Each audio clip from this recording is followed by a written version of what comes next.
Hello there and welcome to the video. Ranking the coasters of Kings Island, let's go. At number 14 we have Flying Ace Aerial Chase. This is not if there was a family coaster version of the Vekoma SLC. This is a family coaster version of the Vekoma SLC. I'm serious, it's that rough. You bang your head around so much. And the thing is, it isn't even that good either. It's just a bunch of turns and a couple dips. Number 13, I have the Great Pumpkin Coaster. A coaster that I'll probably never ride again because I'm way too tall to ride. It is quite fun though. And it is a very good coaster to start out if you're a young kid. Next up at number 12 we have Woodstock Express, a small but fun wooden coaster that isn't as big as some other rides in the area, but it is still a fun stepping stone coaster for little kids. Next up at number 11 we have Adventure Express, a fun little mine train that is situated in the woods and has multiple tunnels. I have not ridden this since the re-theme, but I have heard the re-theme has made it a lot better.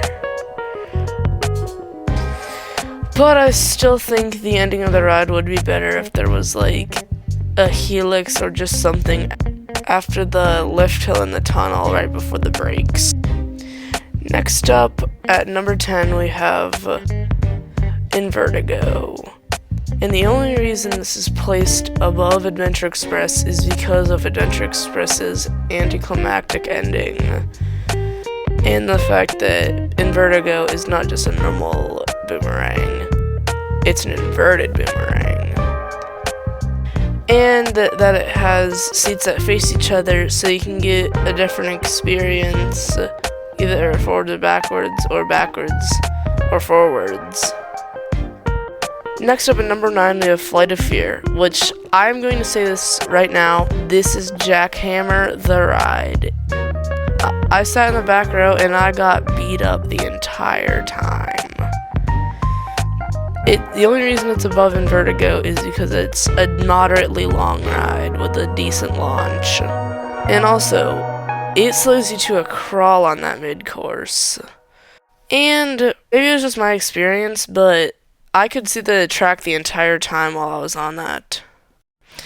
Next up, we have Backlot Stunt Coaster and the Great Family Premier Rides Launch Coaster. Slightly intense launch, decently intense helix, and this was built in the Paramount era, so it does have some great theming to it.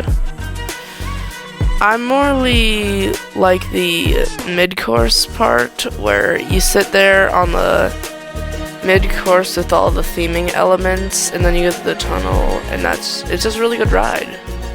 At number 7 we have the Bat, a classic aero-suspended coaster that is way better than Iron Dragon at Cedar Point. And I just like how it pays homage to the original aero-suspended coaster that used to be at the same park. But I mean, the thing is, it's not in the same location though, but that was because of Vortex. Just short of the top 5, we have Racer at number 6.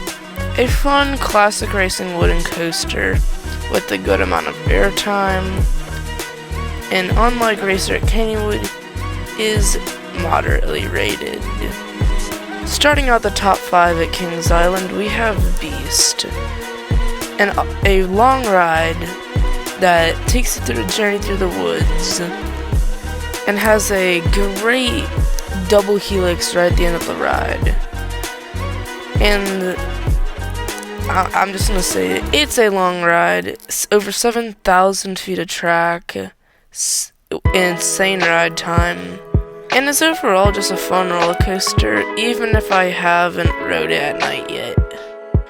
Just outside of the top 3, we have Banshee. A great inverted coaster, even if I do prefer Raptor to it. There's a lot of unique elements on this, like a slow inline twist, a pretzel knot, and being only one of the few new gen B&M inverts that are out there. Personally for me, it is the uniqueness of this ride that carries it for me. Taking bronze is this park's Giga Coaster, Orion. Decently long ride, fun, that last twisted hill always pulls airtime for me. Area as a whole is themed very well. This ride is very underrated. The wave turn is actually a bit floaty. This ride is a great fit at this park, even if it was supposed to go to California's Great America. Taking silver is Diamondback, the park's B&M hypercoaster, filled to the brim with floater airtime. And the ending as well, with the splashdown. This ride is great. Long ride. After my recent trip, it has definitely shot up my list. This ride is a great ride, crowd pleaser, and photo op. I just love it. I really it's a B&M hyper. You can't go wrong. It's amazing. And our gold medalist is Mystic Timbers, an amazing GCI wooden coaster that takes you out into the woods and back.